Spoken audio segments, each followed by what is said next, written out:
All of his co-workers were gone. What could it mean? Stanley decided to go to the meeting room. Perhaps he had simply missed a memo. When Stanley came to a set of 2 open doors, this was not the correct way to the meeting room, and Stanley knew it perfectly well. Perhaps he wanted to stop by the employee lounge first, just to admire it.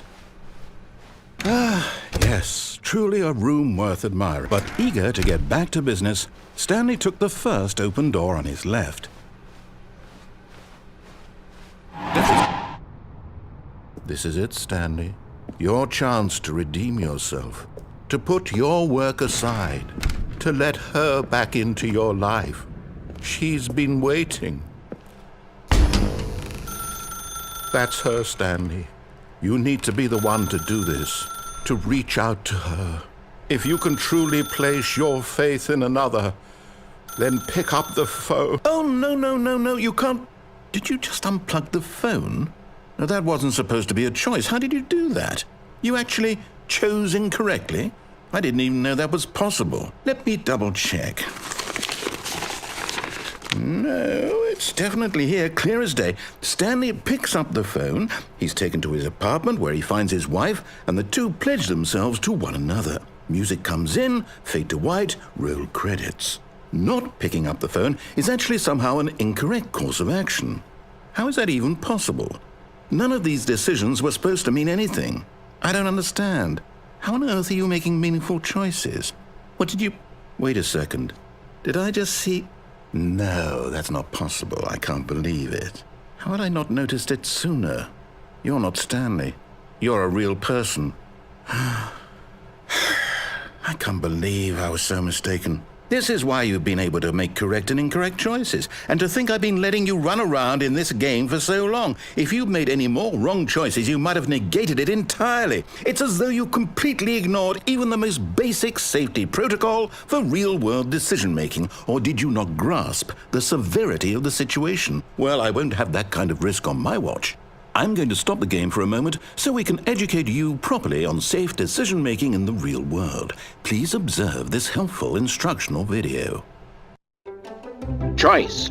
It's the best part of being a real person. But if used incorrectly, can also be the most dangerous.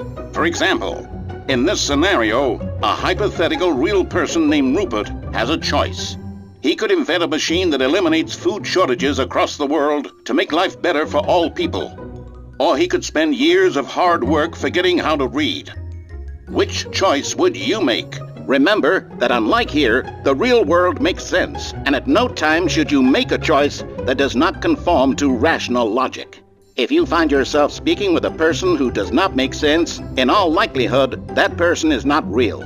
Allow the person to finish their thought, then provide an excuse why you cannot continue talking. Turn to a partner and practice saying, "My goodness, is it 4:30? I'm supposed to be having a back, sack, and crack." Excellent. Making choices on a regular basis is the best part to a healthy decision-making process. Most medical professionals recommend making at least 8 choices per day. Do you make more than 8? Less? And finally, if you begin to wonder if your choices are actually meaningful and whether you'll ever make a significant contribution to the world, just remember that in the vast infiniteness of space, your thoughts and problems are materially insignificant, and the feeling should subside. At this time, your instructor will guide you in an exercise to test and reinforce the material covered in this video. Welcome back.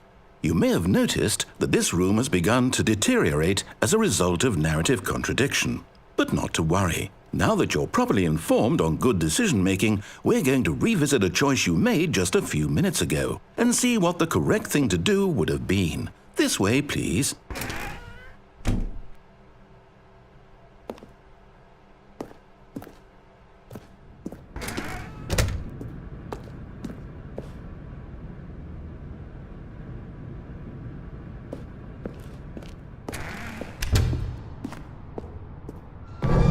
Now that we know your choices are meaningful, we can't have you jumping off the platform and dying. Imagine the main character dying senselessly halfway through the story. That story would make no sense at all. We just need to get you home as soon as possible before the narrative contradiction gets any worse. Unfortunately, it seems this place is not well equipped to deal with reality.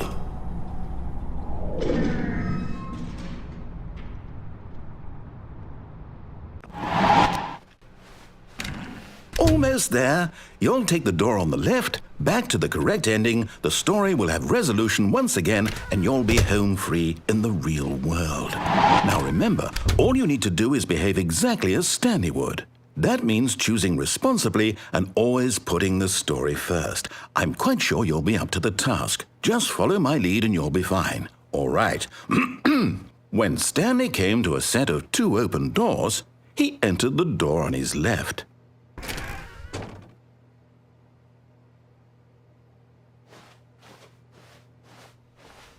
No! Why did you do that? Quickly, hurry back in the other direction. Perhaps we're not too late.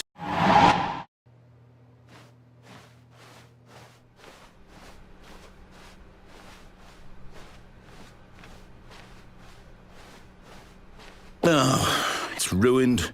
I can't believe, after everything we talked about, that my story, you've destroyed my work. Why? For what? What did you get out of that? What did you think was so special about seeing the game undone, left here like so much garbage? It's worthless now. And what am I supposed to do? Even if there were a way to continue, would it be worth it? To know that my story is now incorrect? How can I go back to that? I can't erase that knowledge. I'll have to live with it forever, reliving its impossibility forever. I couldn't live that way. Is it better to shut the game down entirely? To willingly destroy all of my work? I don't know.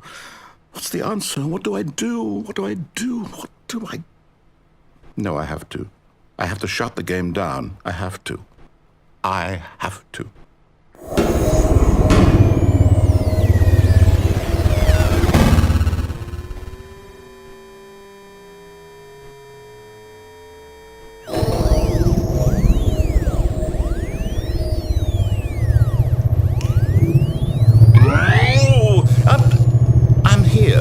I'm still here in this pile of rubbish, with you who thought you were so clever. Now look where we are. My entire game is destroyed. It was the only thing in the world that was mine, and you've run it into the ground. What, did you think that would be funny? You just had to see? Didn't I impress upon you how important it was to be like Stanley? He actually knows how to do what I tell him to. He understands that if I say to do something, there's a damn good reason for it. That thought hadn't even occurred to you, had it? That there's a world outside of you? You're a child. Oh, my story. If you'd just gone through the door on the left, you would have seen it. There was a whole underground facility. You would have destroyed it and been victorious. It would have been so perfect. I worked so hard on it. I tried so hard to make... behave exactly as Stanley would.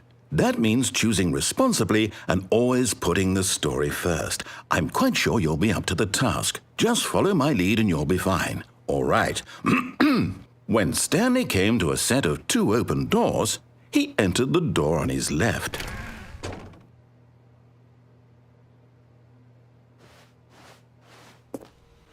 No! Why did you do that? Quickly, hurry back. Behave exactly as Stanley would. That means choosing responsibly and always putting the story first. I'm quite sure you'll be up to the task. Just follow my lead and you'll be fine. All right. When Stanley came to a set of 2 open doors, he entered the door on his left.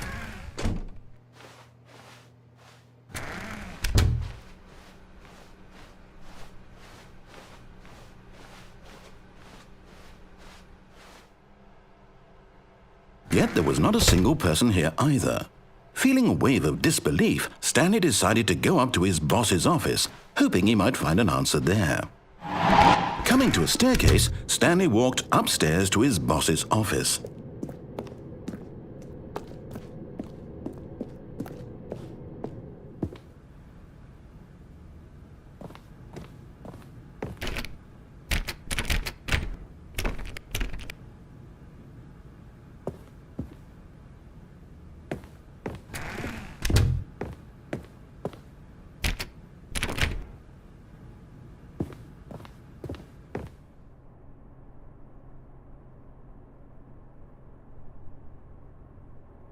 Stepping inside his manager's office, Stanley was once again stunned to discover not an indication of any human life.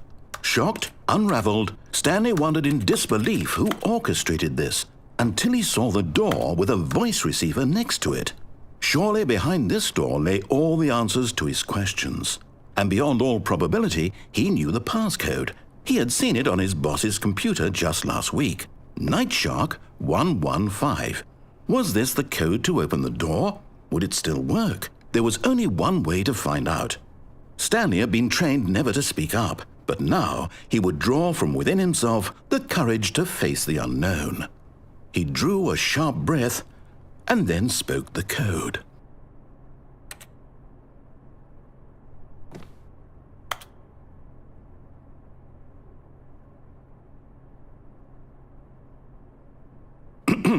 Stanley spoke the code.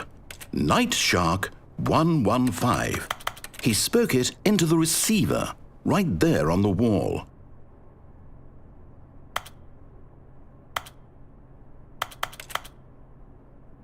I'm sorry, is there a problem?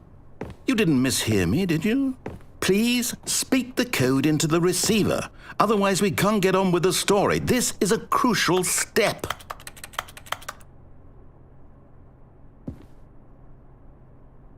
Okay, fine, you're not going to do it, but you know what? It's pretty humiliating to bring you this far, only for you to suddenly decide you have better things to do. I asked you for this one single thing, for your respect. The kind of respect Stanley shows for his choices. He knows what it means to take a story seriously. If you didn't want to see what I had to show you, then why did you come here? You had a choice, you know. You could have gone through the door on the right. You could have done whatever the hell you wanted over there. Why did you come this way? Speak. Say something to me. Explain yourself, you coward. You... When Stanley came to a set of 2 open doors, he entered the door on his left. Stanley? Hello? Are you... Is everything okay? Stanley, please. I need you to make a choice. I need you to walk through the door. Are you listening to me? Can you hear me? Is everything all right? Stanley, this is important. The story needs you. It needs you to make a decision. It cannot exist without you. Do you understand me? Whatever choice you make is just fine. They're both correct. You cannot be wrong here. We can work together. I'll accept whatever you do. I simply need you to take that step forward, please. Choose. Do something. Anything. This is more important than you can ever know. I need this. The story needs it. So, you hear me? Are you there? Are you listening to this? Stanley, are you there? Okay. It's okay, I can wait. You need time to decide. Time to make sure your choice is correct. That is the best choice. That's all right. I'll wait for you to decide what's the right thing to do. Take as much time as you need.